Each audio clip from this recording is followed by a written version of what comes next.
தோற்றத்தில் சிறியதாகவும் தோன்றிய பின் பெரியதாகவும் விளங்கும் எம் தூய தெரேசாவின் கார்மல் சபையின் நிறுவனர் அன்னை எலிஸ்வா 1831 ஆண்டு அக்டோபர் 15 நாள் கேரளாவில் உள்ள வராப்பொலி உயர் மறை மாவட்டத்தின் ஓச்சந்துருத்து எனும் பங்கிலுள்ள கூனமாவு எனும் சிற்றூரில் வைப்புசேரி குடும்பத்தை சார்ந்த தொம்மன் மற்றும் தாண்டா தம்பதியினருக்கு ஒரு வரமாக வந்துதித்தார். சிறு வயது முதலே வீட்டுக்கல்வி மூலம் மெருகேற்றப்பட்டு ஞானத்துடன் வளர்க்கப்பட்ட அன்னை எலிஸ்வா தம் 16ஆம் வயதில் வதரு என்பவரின் வலக்கரம் பற்றி மணவாழ்வில் நுழைந்தார்.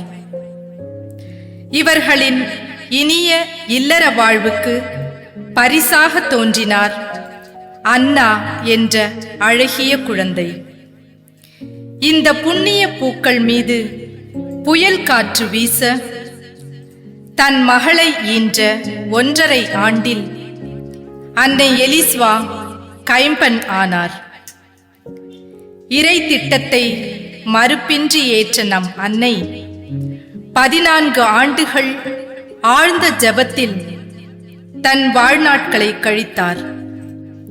ஒரு நாள் தன் உள்ளத்தை வருடிக் கொண்டிருந்த எண்ணத்தை அருட்பணி லெயோபோல்டு என்ற கார்மல் சபை குருவிடம் வெளிப்படுத்த அவரும் அன்னைக்கு அறவழியில் துறவு வாழ்வு பூண துணை செய்தார். இப்புனித துறவு பயணத்தில் மகள் அன்னாவும் தங்கை தெரேசியாவும் இணைந்தனர். இவ்வாறு வராப்பொலி பேராயர் பெர்னார்டின் அனுமதியுடன் 1866 ஆண்டு பிப்ரவரி மாதம் 13 நாள் லெயோபோல்டு அடிகளார் உத்தரிய உடை அளித்து TOCD எனப்படும் பெண்களுக்கான பாதுகை அணியா கார்மல் 3ஆம் சபையின் உறுப்பினர்களாக இவர்களை அங்கீகரித்தார். இவ்வாறு உருவானதே கேரளாவில் பெண்களுக்கென தோன்றிய முதல் துறவற சபையான TOCD. துவக்க காலத்தில் அடைப்பட்ட கார்மல் சபையின் ஒழுங்கு நூலின் அடிப்படையில் வெளியுலக தொடர்பின்றி வாழ்ந்த இவர்கள் 1868 பேராயர் பெர்னார்டின் அறிவுரையை ஏற்று கல்வி பணியை துவங்கினர். பின்னர் மாணவியர் தங்கும் விடுதி, ஆதரவற்றோர் இல்லம் துவங்குதல் என்று இவர்களின் பிற மறைப்பணிகளும் வளர்ந்தது. 1890 ஆண்டு செப்டம்பர் 17 நாள் திருத்தந்தையின் ஆணைப்படி வராப்பொலி உயர் மறை மாவட்டத்தின் எல்லைகள் பிரிக்கப்பட்ட போது லத்தீன் மற்றும் சிரியன் மரபு சகோதரிகளும் TOCD சபையின் 2 கிளைகளாக பிரிந்தனர். பின்னர் 1890 ஆண்டு நவம்பர் 11 நாள் லத்தீன் சகோதரிகளுக்காக வராப்பொலியில் ஒரு இல்லம் துவங்கப்பட்டு தூய தெரேசாவின் கார்மல் சபை காங்கிரிகேஷன் ஆஃப் தெரேசியன் கார்மலைட்ஸ் என்ற பெயருடன் இச்சபை புனரமைக்கப்பட்டது.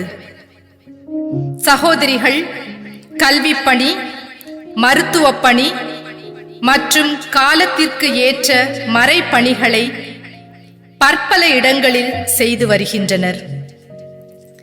1912 ஆண்டு ஜூலை 18 நாள் தனது சீரான ஓட்டத்தை நிறைவு செய்து அன்னை எலிஸ்வா தன் 82 வயதில் இறைவனில் ஐக்கியமானார். அன்னை எலிஸ்வாவின் அஸ்தி 1997 ஆண்டு செப்டம்பர் 10 நாள் வராப்பொலியிலுள்ள ஸ்மிருதி மந்திரில் வைக்கப்பட்டு பொதுமக்களால் வணக்கம் செலுத்தப்படுகிறது. இன்றும் ஏராளமான மக்கள் அங்கு வந்து அன்னையின் பரிந்துரையை பெற்று நன்றி செலுத்தி வருகின்றனர். இச்சபை சகோதரிகள் எண்ணத்திலும் எண்ணிக்கையிலும் வளரத் துவங்கியதன் விளைவாக 1971 ஆண்டு பாப்பிரை சபை என்ற நிலைக்கு உயர்த்தப்பட்டது.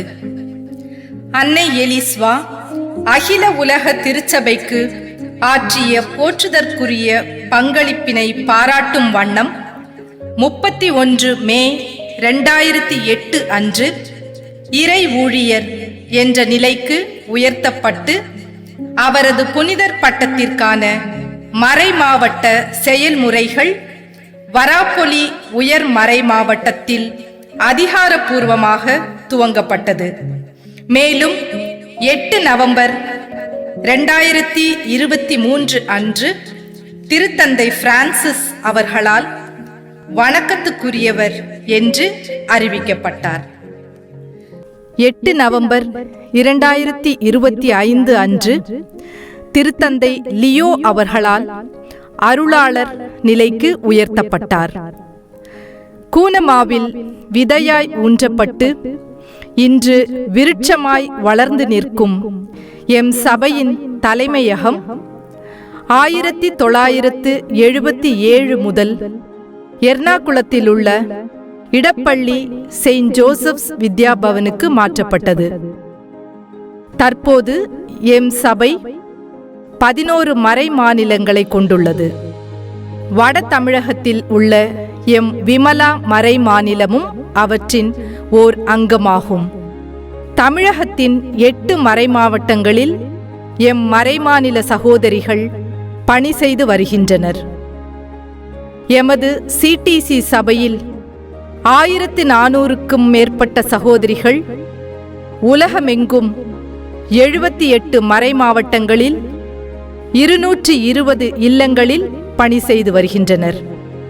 5 கல்லூரிகள் மற்றும் தொழிற்கல்வி நிறுவனங்கள், 179 பள்ளிக்கல்வி கூடங்கள், 6 மருத்துவமனைகள், 50 மருந்தகங்கள் மற்றும் நலவாழ்வு மையங்கள், 40 மாணவியர் தங்கும் விடுதிகள், 21 பெண்களுக்கான நலவாழ்வு இல்லங்கள், 42 சமூக பணி மையங்கள் போன்ற நிறுவனங்களில் India, Italy, Germany, America, Africa போன்ற நாடுகளில் காலம் கேட்கும் பணிகளை களத்தில் ஆற்றி திருச்சபையோடு தோள் கொடுத்து நிற்கும் எம் சிடிசி சபை சகோதரிகளோடு இணைந்து இறைப்பணி புரிய ஆர்வமுள்ள இளம் உள்ளங்களை அன்புடன் அழைக்கிறோம்.